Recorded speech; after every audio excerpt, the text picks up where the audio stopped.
reading in a foreign language. In a foreign language. Not only in a foreign language, actually. No, reading. Okay, so that's what we'll leave. That's what we're going to be talking about today, because reading is something that I found to be a very powerful tool for improving my vocabulary, capacity to express myself, etc., in foreign languages. And I've had a number of conversations with Luca about this, and I thought it would be great to talk about it on camera.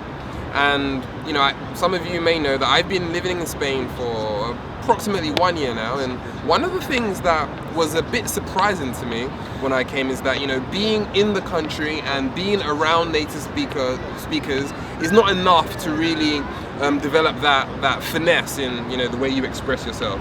And I remember speaking to Luca about this, and he said, "David, you need to read, David, you need to read, So I thought that, we would put the advice that Luca gave to me on camera. So Luca, why is it important to read? Why is reading important in a foreign language? Okay, so first of all, let's talk about reading in general. I would say reading makes you connect the dots in general. When people say, "Well, he's smarter, I'm not smarter," I think that we're all smart, more or less. But people who read more, you can tell when a person reads more, or reads more than you, or reads a lot, because they have a wider vision about life. So first of all, reading your own native. My first piece of advice would be read a lot in your own native tongue. Even before talking about reading in a foreign language. The second piece of advice would be that the reason why reading is so important is because you will find words. You said something interesting in the morning. What did I say? Something about reading. It's not about the words. I said it's not about the words on the page, but the ideas behind the words. Exactly. So what the words represent. And so you tend to learn words through and thanks to ideas. So you read, you get in contact with ideas, and you learn words as a consequence of that. I've never really focused on learning words, like reading the book just to learn words. I was more, the secret is, get a book you like, and the more interesting, the more the ideas are interesting, and the more the words that represent them are going to stick to your brain.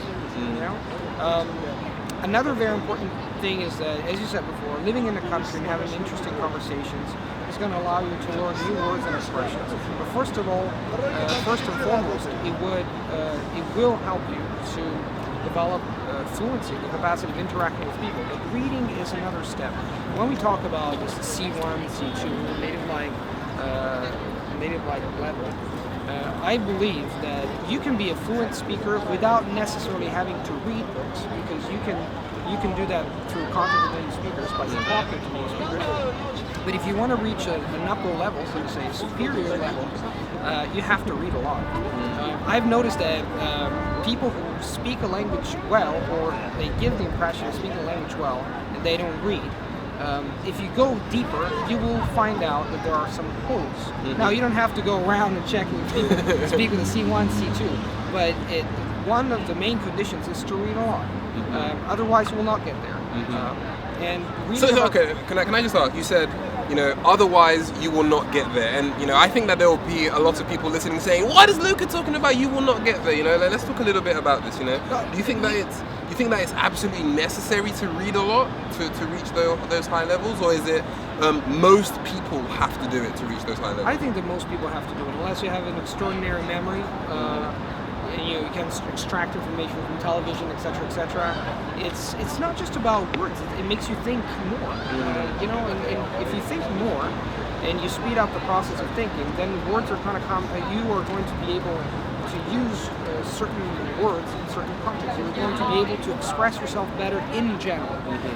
Expressing yourself better doesn't necessarily imply that you have to use very difficult words. That simplicity is key. Is it the way the words are combined together? How you combine the exactly. words? It's a way you combine words to form thoughts. First, you have complex thoughts, and you transform them into words. And reading is very helpful to make that happen. If I think about the languages I speak best, it's not it's not a case. It's the fact that I read a lot of books in these languages, like English, French, Spanish, German.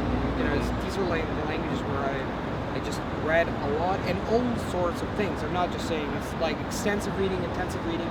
It's about reading everything. The more you read, the better you get at not only understanding new words, but also using them. You know? And this is where the human side of it has to come into it, where you read and then you find ways to put these new words and ideas into a context. Exactly, it's a combination of things. It's like reading on one hand and then using words and expressions in real conversations. It makes a huge difference. And so one thing that we want to address, I want to make sure that everyone gets the idea here is, maybe we can talk about some specific strategies for reading. Should we stop when we don't know a word? Should we just look them up later, guess? What do you do? How do you approach reading in a... I'm on their side, so we need to give it all away. No, there are different ways of reading. You can, for example, I mark words, but don't stop every time that you find a word and you look it up in the dictionary. Just divide it into smaller, shorter reading sessions where you read a couple of pages, you stop, and then you look at the words. And you use online dictionaries. Paper dictionaries are beautiful to look at, but they're not useful anymore. You have to make the understanding of a word has to be fast. Then. And it is fast because you can use an online dictionary, but then digesting a word is another matter. Because people tend to see, I marked that word, I've got to remember. It doesn't work that way. You got to forget that word. So you have to find ways to digest it. And obviously there are some useful techniques to digest words. But first, understanding words, like reading session, a couple of pages, you stop every 2 pages, you mark all the words while you're reading without stopping, you use a highlighter or whatever. And then you look up all the words, all the words, 5 minutes to look up 20 words or expressions. And you can even write some examples. It's not just about the meaning of the word. You can write it on the book itself. So you're personalizing the book. You're like making it yours by writing on it. Some people like writing books. You can make a list. You can use a piece of paper and you can write the date when you started. And things like that, yeah. And so let's talk, one more thing I want to mention is, selecting the books that you select, because I've had the experience, and I'm sure many learners watching this out there have had the experience of, selecting a book that is, very difficult and thinking, should it be this difficult? Should I continue? Or selecting a book that's very easy and feeling as though that is, feeling as though it's not challenging. So, do you have anything to say about selecting a book? It depends. It depends on the level. If you have an intermediate level, I would say stick to articles more than books. For example, this is called intensive reading. Try to look for, on the internet, you can find a lot of them, on articles that have, for example, translation, so that you make sure that you understand the text. Even if it's difficult, it's short. Because if you start reading a book which is very long and very complicated, you're not going to read it. Trust me, you're going to say, well, I don't like this. But if you train on smaller pieces of information and you do it constantly for 6 months, then you're ready to jump on something more difficult. And the important thing is not, the difficulty does count, but what counts the most is whether that book is interesting or not. If that book is not interesting, even if it's easy or like whatever, you're not going to read it.